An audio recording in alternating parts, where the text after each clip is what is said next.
빌립보서 4장 함께 읽겠습니다. 그러므로 나의 사랑하고 사모하는 형제들, 나의 기쁨이요 면류관인 사랑하는 자들아, 이와 같이 주 안에 서라. 내가 유오디아를 권하고 순두개를 권하노니 주 안에서 같은 마음을 품으라. 또 참으로 나와 멍에를 같이한 내게 구하노니 복음에 나와 함께 힘쓰던 저 여인들을 돕고 또한 글레멘도와 그 외에 나의 동역자들을 도우라. 그 이름들이 생명책에 있느니라. 주 안에서 항상 기뻐하라. 내가 다시 말하노니 기뻐하라. 너희 관용을 모든 사람에게 알게 하라. 주께서 가까우시니라. 아무것도 염려하지 말고 다만 모든 일에 기도와 간구로 너희 구할 것을 감사함으로 하나님께 아뢰라. 그리하면 모든 지각에 뛰어난 하나님의 평강이 그리스도 예수 안에서 너희 마음과 생각을 지키시리라. 끝으로 형제들아, 무엇에든지 참되며 무엇에든지 경건하며 무엇에든지 오르며 무엇에든지 정결하며 무엇에든지 사랑받을 만하며 무엇에든지 칭찬받을 만하며 무슨 덕이 있든지 무슨 기림이 있든지 이것들을 생각하라. 너희는 내게 배우고 받고 듣고 본 바를 행하라. 그리하면 평강의 하나님이 너희와 함께 계시리라. 내가 주 안에서 크게 기뻐함은 너희가 나를 생각하던 것이 이제 다시 싹이 남이니 너희가 또한 이를 위하여 생각은 하였으나 기회가 없었느니라. 내가 궁핍함으로 말하는 것이 아니라 어떠한 형편에든지 나는 자족하기를 배웠노니 나는 비천에 처할 줄도 알고 풍부에 처할 줄도 알아. 모든 일 곧 배부름과 배고픔과 풍부와 궁핍에도 처할 줄 아는 일체 비결을 배웠노라. 내게 능력 주시는 자 안에서 내가 모든 것을 할 수 있느니라. 그러나 너희가 내 괴로움에 함께 참여하였으니 잘하였도다. 빌립보 사람들아, 너희도 알거니와 복음의 시초에 내가 마게도냐를 떠날 때에 주고받는 내 일에 참여한 교회가 너희 외에 아무도 없었느니라. 데살로니가에 있을 때에도 너희가 한 번뿐 아니라 두 번이나 나의 쓸 것을 보내었도다. 내가 선물을 구함이 아니요 오직 너희에게 유익하도록 풍성한 열매를 구함이라. 내게는 모든 것이 있고 또 풍부한지라. 에바브로디도 편에 너희가 준 것을 받음으로 내가 풍족하니 이는 받으실 만한 향기로운 제물이요 하나님을 기쁘시게 한 것이라. 나의 하나님이 그리스도 예수 안에서 영광 가운데 그 풍성한 대로 너희 모든 쓸 것을 채우시리라. 하나님 곧 우리 아버지께 세세무궁하도록 영광을 돌릴지어다. 아멘. 그리스도 예수 안에 있는 성도에게 각각 문안하라. 나와 함께 있는 형제들이 너희에게 문안하고 모든 성도들이 너희에게 문안하되 특히 가이사의 집 사람들 중 몇이니라. 주 예수 그리스도의 은혜가 너희 심령에 있을지어다. 아멘. 네, 오늘도 주님의 은혜와 평강이 가득하기를 진심으로 축복합니다. 빌립보 교회에는 여러 가지 문제가 많이 있었습니다만은 바울은 그 문제 해결의 방법으로 복음에 합당하게 생활하라 이것을 제시합니다. 그리스도인답게 사는 것이죠. 그것이 지금도 교회의 모든 문제의 해결책입니다. 그리스도인답게 복음에 합당하게 살기만 하면 문제가 생길 일이 없습니다. 문제가 생기더라도 문제가 금방 해결될 수가 있겠죠. 그래서 주 안에서 같은 마음을 품으라. 주님 안에서 한 마음 한 뜻을 품으라. 이것이 복음에 합당한 삶입니다. 서로 다름을 인정하지 못하고 미워하고 다투고 갈등하고 이런 모습이 초대교회나 지금이나 사람이 모인 곳에는 항상 있습니다. 그 해결책은 복음에 합당한 삶, 주님 안에서 같은 마음을 품는 것입니다. 그 같은 마음이라고 하는 것은 예수님의 마음이죠. 남을 나보다 낮게 여기는 것입니다. 무슨 일이든지 어떤 일이든지 하나님께 영광을 위한다는 목표 아래 우리가 한 마음을 품는다면 어떤 문제도 해결해 나갈 수가 있습니다. 사랑하고 사모하는 형제들, 나의 기쁨이요 면류관이라고 빌립보 교인들을 칭하면서 이와 같이 주 안에 서라, 주님 안에 든든히 서라, 주님 안에서 신앙 위에서 굳건히 설 것을 이야기합니다. 그러면서 유오디아와 순두계에게 먼저 권면을 합니다. 주 안에서 같은 마음을 품으라. 앞에서도 같은 마음을 품으라고 자꾸 이야기하는 것이 바로 이와 같은 사람들 때문이 아닌가 싶습니다. 유오디아, 순두계, 여인들입니다. 교회 안에 아주 중요한 직책을 맡은 여자 성도인데 아마 빌립보 교회를 설립하는데 주도적인 역할을 했던 핵심적인 두 인물 같아요. 이 두 여인에게 같은 마음을 품으라고 권면합니다. 아마 두 사람은 어떤 일로인지는 모르지만은 서로 갈등하고 다투고 서로가 앞서려고 했던 그런 경쟁자가 아니었나 싶은데 교회 안에는 이런 사람이 있을 수 있습니다. 그럴 때에 그 문제를 해결하는 것은 같은 마음을 품는 것이다. 그래서 예수의 마음으로 자기를 낮추고 겸손하게 상대방을 높이고 하나님을 높이는 그것이 해결 방법이겠죠. 나의 진실한 동역자인 그대여 이 여인들 즉 글레멘드와 복음을 전하려고 나와 함께 힘쓴 이들을 도우라. 여인들을 도우라. 아마 바울이 감옥에 갇혔을 때에 바울을 위해서 기도하고 후원하려고 하는 그런 여인들 같아요. 그들을 도우라. 그들 이름이 생명책에 기록이 되었다. 그리고는 주 안에서 기뻐하라 말하고 5절에는 관용을 모든 사람에게 알리라. 주께서 가까이 오셨다. 관용, 상대방을 이해하고 용서하고 용납하고 받아주는 이 관용입니다. 관용이 필요하다.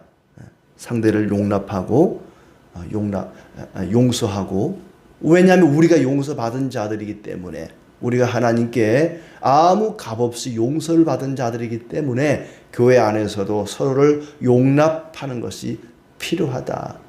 다름을 인정하고 상대방을 인정하고 존중하고, 그것이 관용이죠. 교회 안에서 필요한 것이 관용이다. 아무것도 염려하지 말고 감사함으로 기도하라. 그리하면 하나님의 평강이 그리스도 예수 안에서 너희 마음과 생각을 지켜줄 것이다. 아무것도 염려하지 말고 감사함으로 기도하면 응답될 것이다 라고 말하지 않고 그리스도 예수 안에서 하나님의 평강이 너희 마음과 생각을 지켜줄 것이라 그랬습니다. 우리 마음과 생각에 평강이 충만한 것이 중요하죠. 문제가 해결되어도 또 다른 문제가 생기기 때문에 불안할 수 있고 두려울 수가 있습니다. 무엇보다 필요한 것이 평강입니다. 우리 마음의 평강이죠. 우리가 하나님께 감사함으로 기도하면 문제가 해결되지 않아도 여전히 내 앞에 그 문제가 남아있어도 하나님의 평강이 우리 마음에 가득하게 될 것이라는 얘기입니다.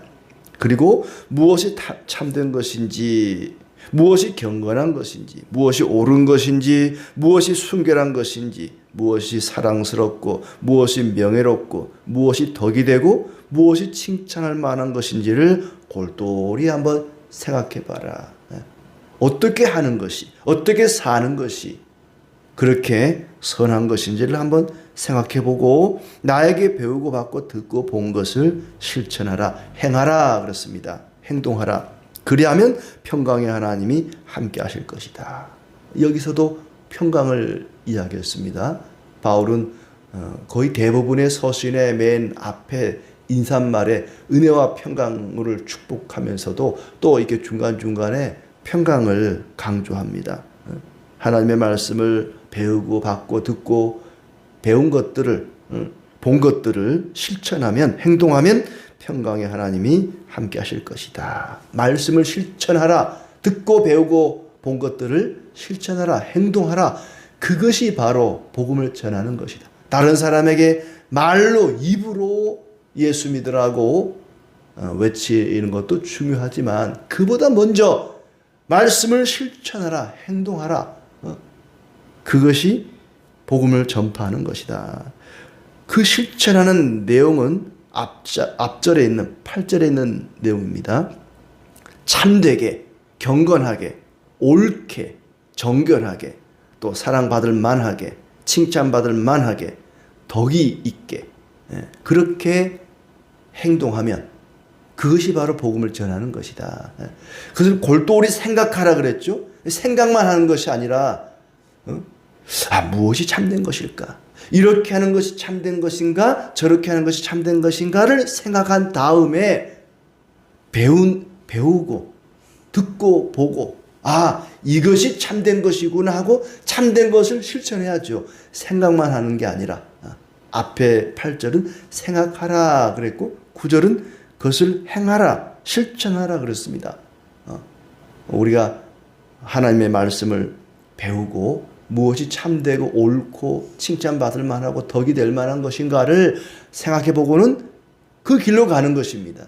그렇게 실천하는 것이죠. 그것이 바로 복음을 전하는 길이고 더 나아가서는 교회의 문제를 해결하는 방식이다. 나를 생각해 주는 마음이 다시 일어난 것에 대해서 기쁘다. 이건 이제 앞에서도 얘기했지만은 빌립보 교회가 바울에게 선교 헌금을 계속 후원하다가 중단해 버렸거든요. 감옥에 갇히니까는 무슨 죄를 지어서 나쁜 짓을 해서 감옥에 갇힌 줄 알고 이 바울이 나쁜 사람이다. 선교비를 보낼 필요가 없다. 그 중단하자고 하는 주장 때문에 중단해 버렸어요. 그런데 이제 다시 보내기로 했다는 이야기를 듣고는 고맙다, 기쁘다. 나를 생각해 주는 마음, 너희가 나를 생각하던 것이 이제 다시 싹이 나미니 너희가 또한 이를 위하여 생각은 하였으나 기회가 없었다. 너희가 생각은 했지만은 실천을 못했는데 나에게 후원금 보내는 것을 다시 하게 된 거에 대해서 참 고맙다, 기쁘다 라고 고마움을 표하고 있습니다. 그러면서 나는 어떠한 처지에서도 스스로 만족하는, 자족하는 법을 배웠다. 바울이 물론 독신이기도 하지만 돈이 없어도 가난해도 이겨나갈 수 있는 그런 비결도 배웠고 또 풍부에 처할 줄도 알고 바울은 원래 바리새파 사람이고 율법에 좀 능통한 사람이고 가말리엘의 밑에서 배웠고 굉장히 유대인 중에서 또 로마 시민권을 가진 사람이고 풍족한 우리나라 치자면 양반집 도련님 같은 그렇게 또 살아봤으니까 풍부에 처하기도 했었고 또 감옥에 갇혀 있으면서 가난에 처해보기도 하고 어떤 처지에 있든지 자족할 줄 아는 그런 법을 나는 배웠다. 비천에 처할 줄도 알고 또 풍족하게 살 줄도 안다. 배부르거나 굶주리거나 풍족하거나 궁핍하거나 어떠한 경우에도 적응할 수 있는 비결을 배웠다. 먹을 것이 없어서 굶어도 봤고 또 배부르게 풍족하게 생활도 해봤고 어떠한 상황에도 어떠한 경우에도 적응할 수 있는 그런 비결을 배웠다. 그러면서 13절 말씀 내게 능력 주시는 자 안에서 내가 모든 것을 할 수 있느니라. 우리가 너무나 잘 알고 좋아하는 구절입니다. 내게 능력 주시는 자 안에서 내가 모든 것을 할 수 있다. 모든 것을 할 수 있다. 이 말에 내가 모든 것을 할 수 있구나. 이것도 할 수 있고 저것도 할 수 있고.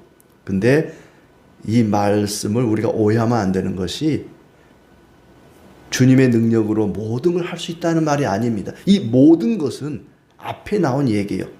배고픔과 풍부, 궁핍과 또 풍요로움.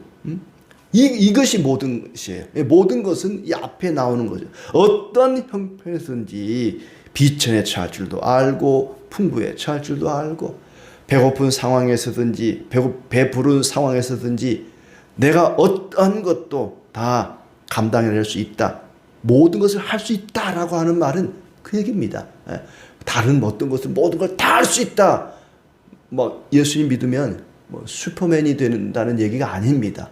이게 오해를 하면 안 돼요. 내가 예수님 안에서 배고픔도 견딜 수 있고 또 풍족함도 내가 잘 감당할 수 있고 그런 모든 걸 할 수 있다. 이런 얘기입니다.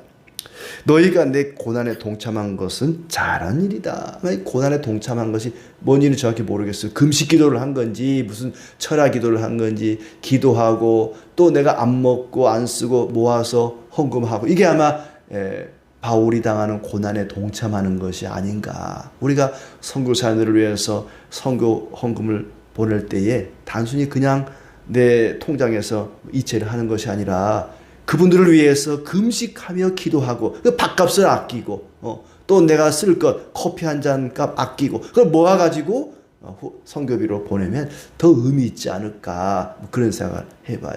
그러니까 고난에 동참하는 것이죠. 그분들이 힘들고 어려운 상황 속에서 복음을 전하는 그 상황에 나도 동참하고자 하는 마음을 갖는 것 참 귀한 마음이라고 생각이 듭니다. 또 15절에 보면은 빌립보 사람들아 너희도 알거니와 복음의 시초에 내가 마게도냐를 떠날 때 주고받는 데 일에 참여한 교회가 너희밖에 없다. 바울이 복음을 전하는 그 초기에 선교비를 후원해주고 기도해주고 했던 교회가 너희밖에 없었다. 그때도 참 고마웠는데 잠시 중단이 되었지만은 다시 나를 위해 기도하고 후원해준다니 참 고맙다. 감사의 마음을 전하고 있습니다. 17절에 이런 표현도 나오죠. 내가 선물을 구함이 아니요 오직 너희에게 유익하도록 풍성한 열매를 구함이라. 바울이 이 헌금 보내는 거에 대해서 고맙다. 헌금 얘기를 자꾸 하니까 헌금 많이 하라는 소리를 오해할 수가 있죠. 헌금 보내줘서 고맙다는 얘기인데 그게 헌금을 보내라고 제 돈을 달라고 하나? 그러면서 오해할 수 있는 거예요. 바울이 우리한테 무슨 돈을 뜯어내려고 하나? 그게 아니라는 거예요. 여기서 선물을 구함이 아니다. 이 말은 내가 돈을 바라고 이런 말 하는 거 아니라 그런 얘기입니다. 오직 너희에게 유익하도록 풍성한 열매를 구함이라. 그러니까 헌금을 보냄으로써 그 빌립보 교인들이 선교에 동참하고 하나님의 일에 동참하는 그런 아름다운 열매를 구하는 것이다. 그들이 영적으로 성장해 가고 어떤 영적인 열매를 구하는 것이지 돈을 바라고 이런 말 하는 거 아니다. 오해할까봐 이런 말을 또 쓰고 있는 겁니다. 그리고는 에바브로디도를 통해서 받은 것이 하나님을 기쁘시게 하는 향기로운 제물이다. 에바브로디도가 견디다 못해서 하도 교회에서 바울은 나쁜 놈이다. 돈 보내면 안 된다. 이런 얘기하니까 일부 사람들이 헌금을 거둬가지고 작지만 에바브로디도 편에 지금 전달을 한 거예요. 그리고 에바브로디도는 이 로마 감옥에 와가지고는 병이 들어버린 겁니다. 죽을 병에 걸렸다가 하나님 은혜로 고침받게 되지요. 에바브로디도 편에 헌금 보낸 거 너무나 고맙다. 감사 인사를 하는 겁니다. 편지를 마치기 전에 고마움을 표하는 것이 그것이 헌금한 것이 성금이 보낸 것이 하나님께 드린 향기로운 제물이다. 마치 유대인들이 하나님께 소나 양이나 염소를 제물로 드렸듯이 헌금을 드린 것이 하나님이 받으실 만한 향기로운 제물이요 하나님을 기쁘시게 한 것이다. 바울을 기쁘게 한 것도 되지만 하나님을 기쁘시게 한 것이다. 그렇습니다. 그러면서 이제 하나님이 너희 쓸 것을 풍성한 대로 너희 모든 쓸 것을 채워주실 것이다. 너희가 십시일반 아끼고 모아서 보내준 그 헌금 하나님께 드린 향기로운 제물이다. 그러니 하나님이 너희에게 채워주실 것이다. 너희가 드린 것보다 더 풍성하게 많은 것으로 너희 쓸 것을 부족함이 없도록 넉넉하게 채워줄 것이라고 축복하고 있습니다. 그리고는 하나님께 영광을 돌리라. 하나님께 영광 돌릴 것을 권면하고 서로 문안하라. 여기 있는 로마에 있는 성도들에게 또 이들은 너희에게 또 서로 문안한다. 그리고 예수 그리스도의 은혜가 있을지어다 라고 축복하고 마칩니다. 바울이 말하는 몇 가지 권면의 말씀 가운데 항상 기뻐하라. 내가 다시 말하노니 기뻐하라. 4절 말씀에 기뻐하라. 기뻐할 수 있는 상황이 되어야 기뻐하는 것이 아니라 비록 감옥에 갇혀 있지만 그는 기뻐합니다. 그리고 빌립보 교인들도 녹록지 않은 생활 속에 있지만은 기뻐하라. 기뻐할 수 없는 형편 속에서도 기뻐하라. 빌립보서에는 옥중에 있는 감옥에 있는 사도가 무려 16번이나 기쁨이라는 표현, 기뻐하라는 표현을 쓰고 있습니다. 상황과 현실을 뛰어넘는 그런 기쁨입니다. 구원의 은혜를 받고 영광과 영생을 보장받은 자들로서 최후의 승리를 바라보는 소망 중에 살아가는 성도로서 어떤 상황 속에서도 하나님이 인도하시고 보호하실 것을 믿고 기뻐하면서 빌립보 교인들에게도 기뻐하라고 권고하고 있습니다. 그리고 6절 말씀, 아무것도 염려하지 말고 모든 일에 기도와 간구로 너희 구할 것을 감사함으로 하나님께 아뢰라. 염려하지 말라. 인생은 모든 삶의 과정 속에서 염려가 끊이지 않습니다. 염려의 연속입니다. 그러나 예수님께서 마태복음 6장에서 말씀하신 것처럼 오늘 있다 내일 아궁에 던져지는 들풀도 하나님이 이렇게 입히시거든. 하물며 너일까 보냐. 믿음이 작은 자들아, 염려하여 이르기를 무엇을 먹을까, 무엇을 마실까, 무엇을 입을까 하지 말라. 이는 다 이방인들이 구하는 것이라. 너희는 하늘 아버지께서 이 모든 것이 너에게 있어야 할 줄을 아시느니라. 먼저 그의 나라와 이를 구하라. 그리하면 이 모든 것을 너희에게 더하시리라 말씀하신 것처럼 우리가 해야 할 일은 염려가 아니라 기도입니다. 염려하면서 기도하는 것이 아니라 감사하면서 기도하라 그렇습니다. 뭘 받아서 감사하는 것이 아니라 나를 통해서 하나님이 이루실 일들을 기대하면서 감사하면서 기도하라. 그리하면 하나님의 평강이 그리스도 예수 안에서 너희 마음과 생각을 지켜줄 것이라 그랬습니다. 그리고 우리가 듣고 배우고 받고 본 것들을 행하는 것, 그것이 바로 하나님께 영광을 돌리는 것입니다. 그러나 그렇게 살기는 쉽지 않습니다. 하나님 말씀을 듣고 배우고 그대로 사는 것이 쉽지 않습니다. 그렇기 때문에 우리는 기도해야 되는 것입니다. 말씀대로 살아갈 수 있도록 내가 듣고 배운 것들을 행할 수 있도록 하나님의 은혜를 구해야 할 것입니다. 그렇게 살기를 기도할 때 하나님이 우리에게 평강을 주시고 은혜를 더하실 것입니다. 하나님께서 우리에게 모든 쓸 것을 풍성하게 넉넉하게 채워주시기를 진심으로 축복합니다.